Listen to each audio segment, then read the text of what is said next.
Have you ever noticed how Cyberpunk stories always seems fascinated with Japan? Japanese text, culture and characters are everywhere in these movies. But there is a reason for it. Most of these stories were made in 1980s, a time when Japan was on the top of world economically. In just a few decades, Japan went from being a small farming country to becoming the world's third largest economy. It was dominating industries like tech, cars, and video games.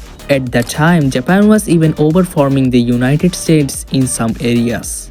People thought it was only a matter of time before Japan overtook the US completely. But that didn't happen. The Japanese economic bubble burst, and the country fell into a long period of stagnation. Even though Japan's rapid rise didn't last, its influence stuck with cyberpunk as a genre. But today, if we think about a country that really fits the cyberpunk vibe, it will be Korea. Cyberpunk has always been about giant corporations controlling everything. Think about the Tyrell Corporation from Blade Runner or LOL from Ready Player One. Korea has its own version of this. Samsung. Now, the most people think Samsung is a tech company that makes phones, TVs and some electronics. But Samsung is much more than that. It's a massive company with over 8 different businesses. There's Samsung Electronics, which makes all the gadgets we know. Samsung SDI, which focuses on batteries and energy. Samsung C&T, a construction company that builds buildings and skyscrapers. Samsung Heavy Industries, one of the world's largest shipbuilders. Samsung Life Insurance and Samsung Fire and Marine Insurance, which handle finances. Samsung's reach is staggering. It makes about 20% of Korea's economy. One company accounts for a fifth of everything the country produces. On top of that, Samsung is Korea's largest employer, with over 100,000 people working for it. For many kids in Korea, working at Samsung is the ultimate goal for them. It's seen as a ticket to prestigious and stable life. Parents push their children to study as hard as possible to make this dream come true. And when I say study hard, I mean it. School life in Korea is intense. Students spend about 11 hours in a school every day, covering a wide range of subjects. But that's not all. After school, most kids head straight to private cram schools to keep studying, sometimes until 10 or 11 p.m. Many students end up studying for 16 hours a day, only going home to sleep. There's even a popular saying in Korea: if you sleep 3 hours a night, you might get into top university. If you sleep 4 hours, you'll get into a decent one.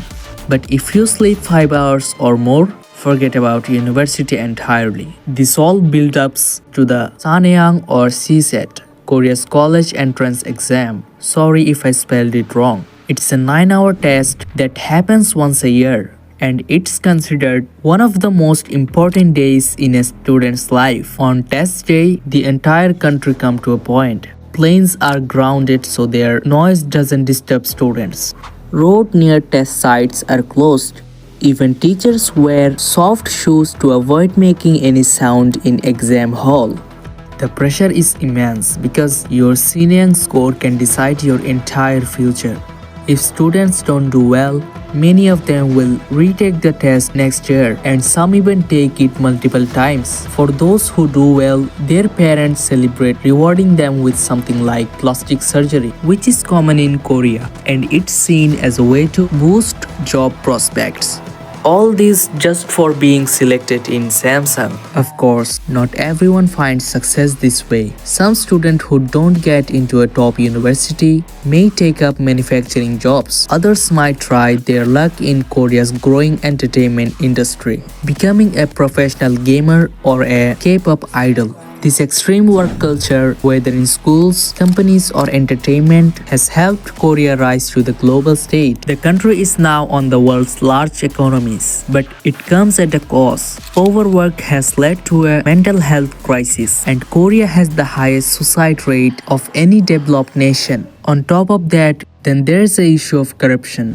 Samsung and other companies in Korea known as Chibol, often seems above the law. Take Lee Ji-yong, Samsung's vice chairman. He was caught in a bribery scandal involving former Korean president. Lee was sentenced to jail, but he was quickly pardoned because Samsung's importance to Korea's economy. This isn't an isolated case. Lee's father, Lee Kum-hee, faced similar scandals during the time he was leading Samsung. And it's not just Samsung. Korea's other major cebals like Hyundai, LG, and SK also hold enormous power. Together, these four companies control half of Korea's exports. The Korean government is stuck. If any one of these cebal were to collapse, it could bring down the entire economy. So these corporations continue to operate with very little accountability, while ordinary Koreans are left to deal with consequences. Korea's story is one of the incredible growth and achievement, but it's also a cautionary tale. The extreme work culture and reliance on a few massive corporations have created a system that's both improvised and deeply fragile. It's the kind of setup that feels straight out of a cyberpunk novel. Alright, before you click away, here's a little secret about me. You know, it's tough out here. Balancing my school and this YouTube thing, it's like juggling flaming bowling balls while riding a unicycle. I'm stuck with this low-end laptop right now, and man, it's a struggle. You know, my dream is to build a beast of a PC, something with enough power to actually run smooth like butter. But here's the deal. Since I'm a small YouTuber, sponsors aren't exactly lining up outside my door. So this time I've decided to sponsor myself. Yup, I can edit videos, design thumbnails, create cool 2D arts, and even animate. Basically, if you need a freelancer who works hard and dreams big, I'm your guy. And if you're not hiring, a like, comment or subscribe helps too. Thanks for watching. See you in the next one.